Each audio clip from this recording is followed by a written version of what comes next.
of you right now in this room have your closet full of clothes from last year or maybe 4 years ago, still have not had your car inspected, or still have not completed that much needed trip to the grocery store? Well, as you can see, many of us have something that we need to get done this moment, but no, we are not doing it, are we? You see us, we're just sitting here.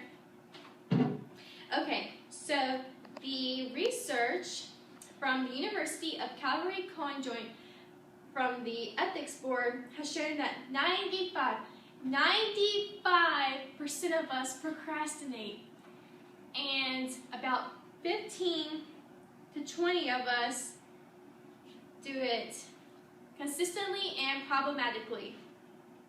First, let's discuss the different types of procrastination.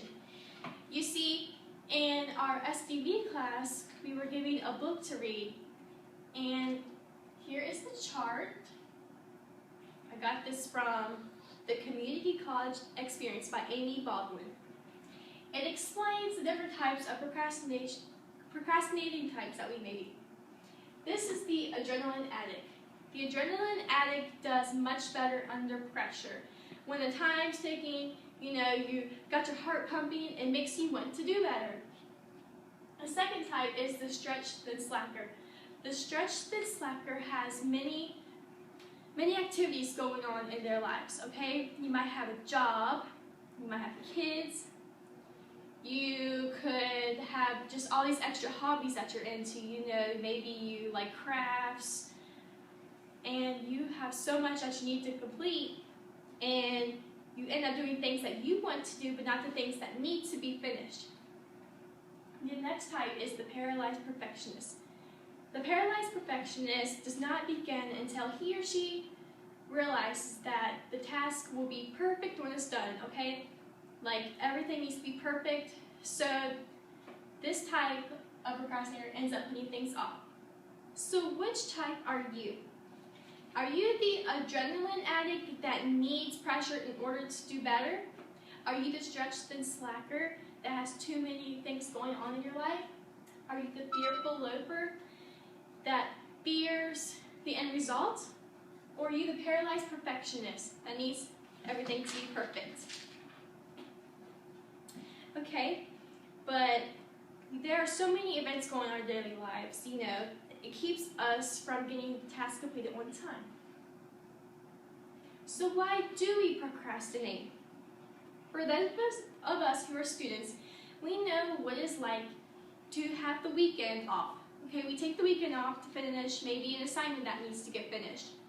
But then you might have, your best friend calling you saying, hey, let's go to the movies, new movie's out. And you want to be the first to see it because everyone will be talking about it the next day. So you decide, okay, I'll get this finished. So you go ahead and you go see your favorite movie just because you have a fear of missing out. Just know that there's always something far more important to be done. And it doesn't always hurt to say no. Saying no to go watching the latest game or maybe watching the latest Walking Dead episode or something like that. This does not mean eliminate yourself from socializing. It just means that you need to cut back from time to time so you will realize how much more time you will have for yourself. Another reason why we procrastinate is because the task may be boring.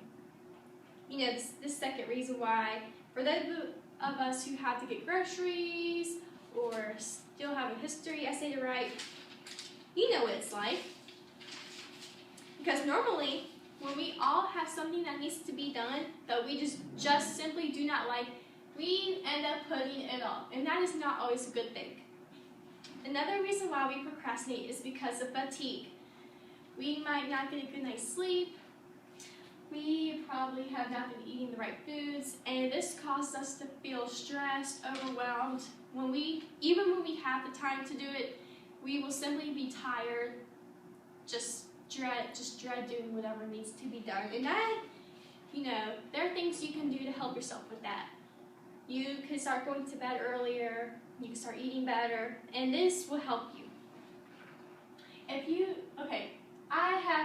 enough time.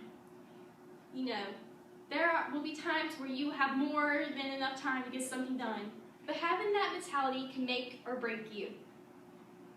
Sometimes if you can take too much advantage of it, and you put it off until the very last minute.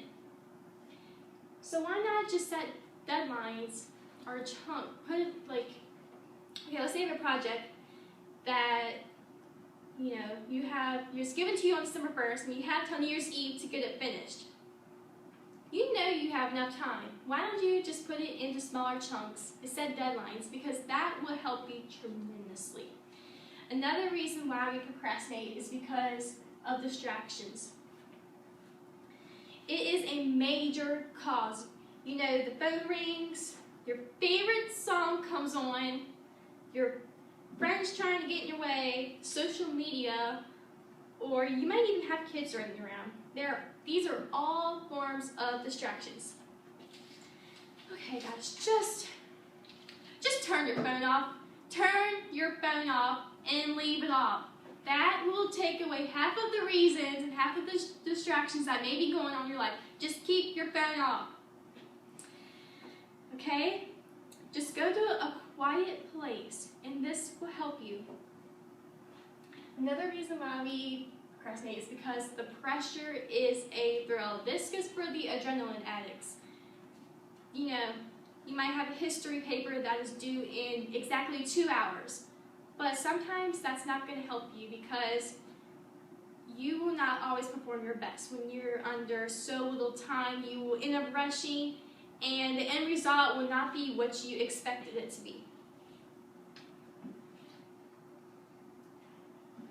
Okay. Yes, procrastination can be a good thing sometimes, as you can see. You know, some people do better under pressure, but there are also many pitfalls. One is stress. Okay, first of all, stress is the cause of all health problems. So when you give your time to do things and you complete them, this will help you with your stress. Just try to eliminate stress. Another thing that procrastination causes is discouragement. When you are not satisfied with the end result, you are discouraged for the next time. The third reason why is failure. And this falls under stress and discouragement.